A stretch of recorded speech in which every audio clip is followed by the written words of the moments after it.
His voice. So Saul, who's Chief Executive of DHL Supply Chain, UK and Ireland. Lots of you will know him. Get going. Let's look at some of the trends in the logistics sector and the challenges as well as moving a commercial fleet towards net zero. So, Saul Resnick, thank you very much for being here. Thank you for powering through with your voice. Give us a kind of introductory sense of where we are.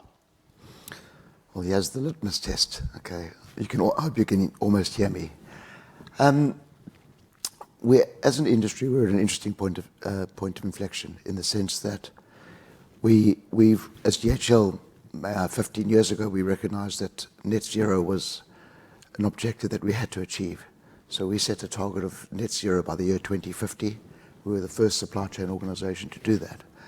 And at the time, it was quite, well, prescient, I suspect, but also it wasn't a topical discussion as much as obviously it is now. What we've migrated to is a position where being carbon neutral or aspiring to have a target of carbon neutrality is no longer something that is a nice to have. I think it's become a base requisite for all organizations, especially large multinationals like ourselves and a lot of the companies that we work with here. We're a partner to a large number of the OEMs in this audience, and they expect that we're a global entity that aspires to be carbon neutral, but so do our 600,000 global employees also believe that we should be. So it's not just about doing it right because we think it's the right thing to do. Our customers demand it and our people demand it. We've got a long way to go, but I'm proud of the fact that as an organization we've set targets which we've achieved and exceeded thus far. We're still, a carbon neutrality by the year 2050 is a big stretch for us. We have a massive transport fleet. In the UK alone, we'd have about 10,000 vehicles on the road, heavy good vehicles. And then a very big aircraft fleet in our sister division, DHL Express. So it's going to cost a lot of money, a lot of effort, and a lot of attitude an attitude that requires achievement. But I'm very positive that we're on our way to achieving that. Tell me about the pressure, the internal pressure from your people, because the customer's side of the pressure I get, and we quite often talk about, interesting, the people side, your own employees side. Tell us a bit more about that. Well, it's interesting in the UK. I joined the region from Australia region 18 months ago, and we've got 45,000 people in the UK. Like most industries, post-Brexit, we struggle to find new people. And, well, retaining people through an inflationary period has been challenging enough.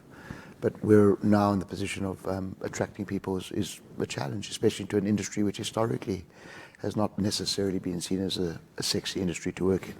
I think COVID changed that, and people started talking about supply chain and logistics a lot more through COVID, and that's been an attraction for us.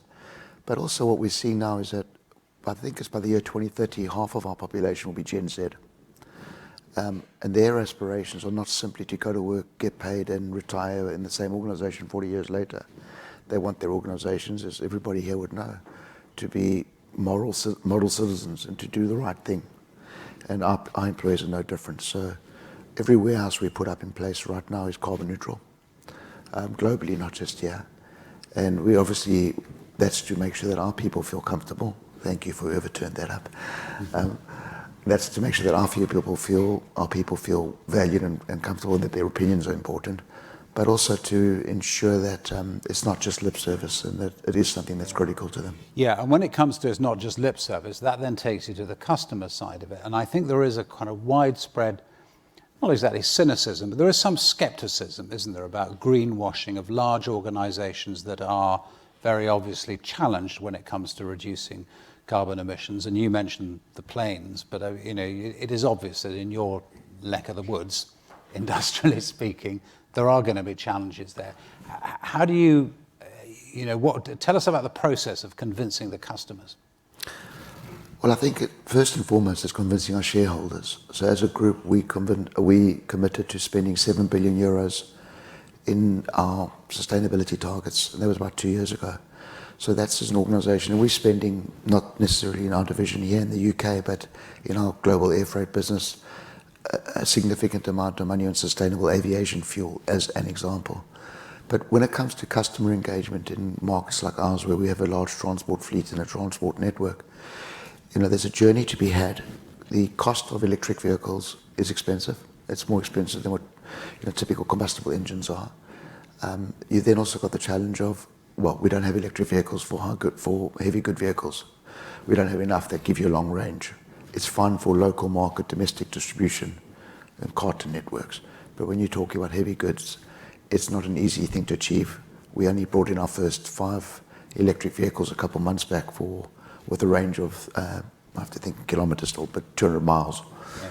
So it's a journey that we have to get on, but it comes at a cost premium. So we work in partnership with organizations that want to work as well with us and have the same stated objectives. And we co-invest in these things. It can't be one party investing in and someone else taking the benefit of that. We're obviously, our Scope 3 emissions, or our customer Scope 3 emissions, we're accountable for, but we need to work with them in finding ways to make it economical. We also realize that electric vehicles is just one of the few options that we have to achieve a less reduction or less emissions. So we're working a lot with biomethane, bio-LNG, bio-CNG, which will still give you a circa 70 to 80% reduction on combustion, but not necessarily electric because we don't have the capacity.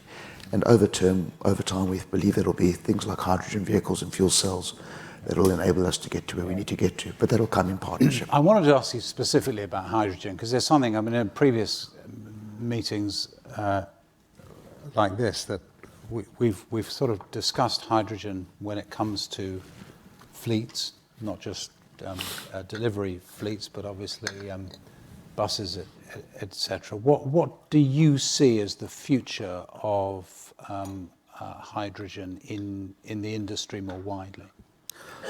Yeah. Just pause and have a glass of water before you go on.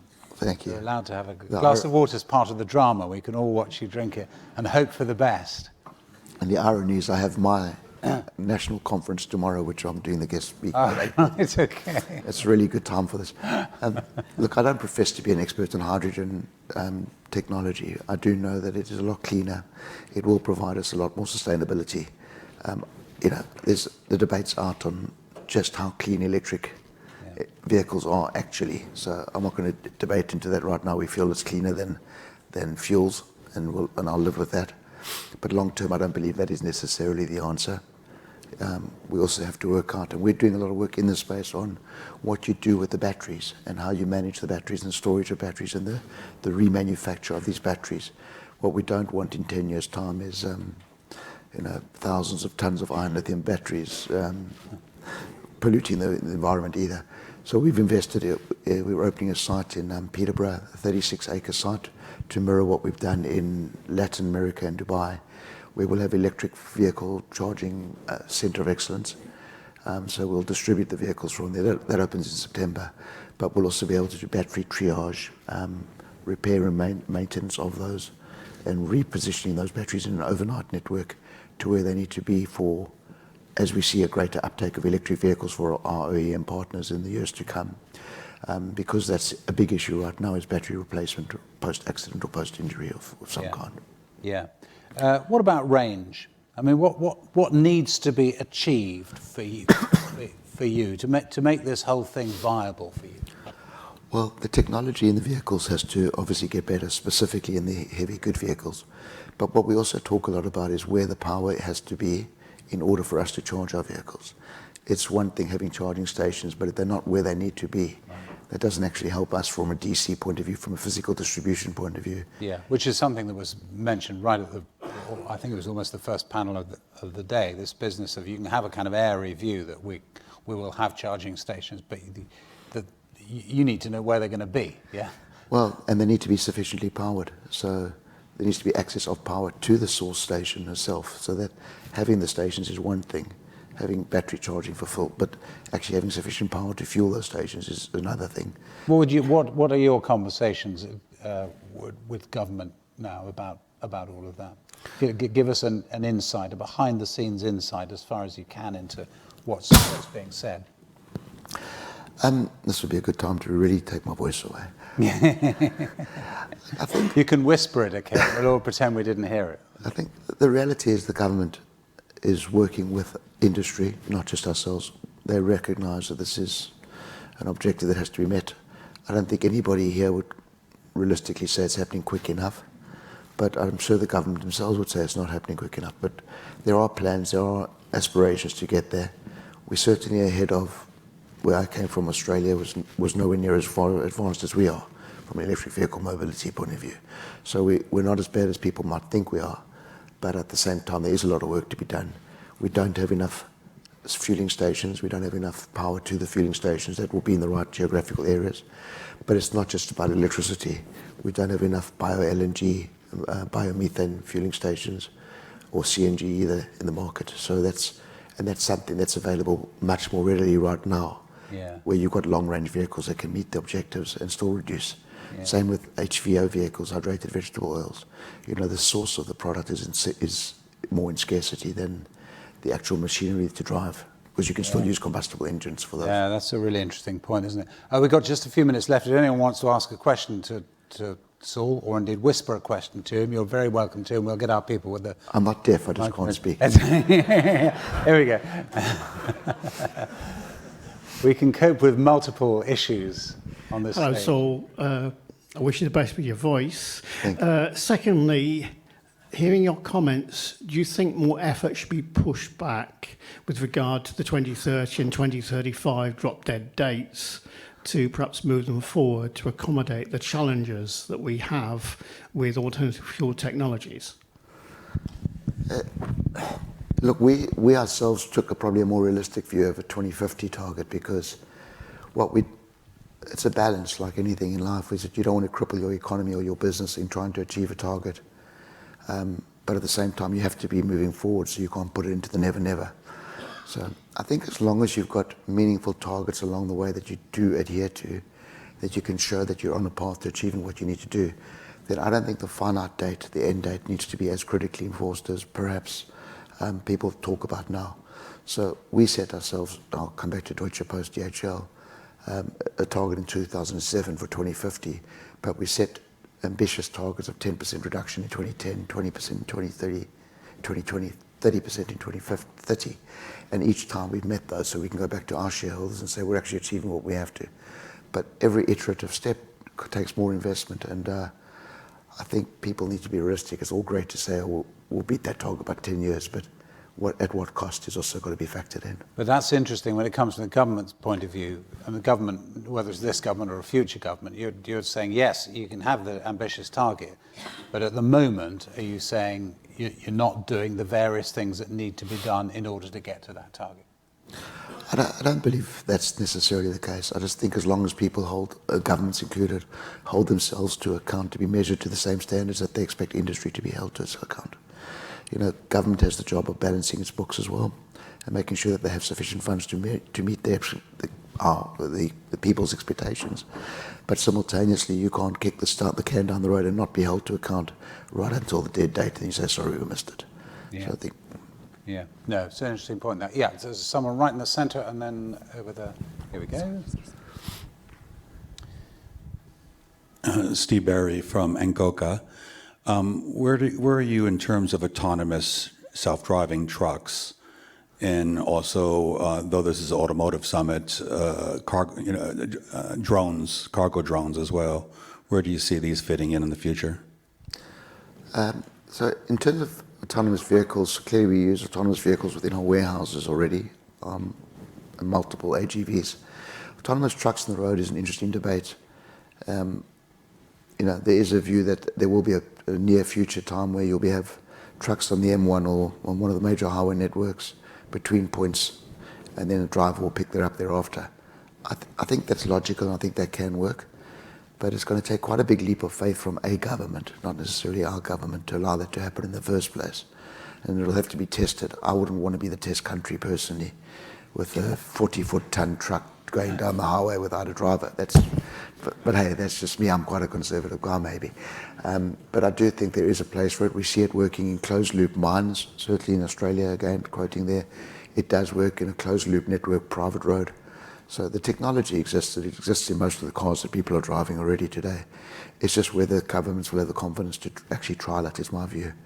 In terms of drones, again, we're talking to government now about trials that they're running on certain lines, dedicated lines, or want to run on dedicated lines. Sorry. Pause. Okay. Where we think there is an application, again, the counter to that, like anything else, is the security implications and how you manage that. We saw issues at Gatwick Airport not long ago. The reality is you've just got to make sure that it's compliant and that we don't end up impacting another aspect of our society around security, terrorism, etc. So, but there is the technologies there and the application can work, and I don't see why it shouldn't. Saul, that has been the most fantastic performance. We've actually done slightly more than a quarter of an hour. Your voice has held up. What happens to you tomorrow, goodness only knows, but it's been a real pleasure talking to you. Thank you very much indeed. Thank you.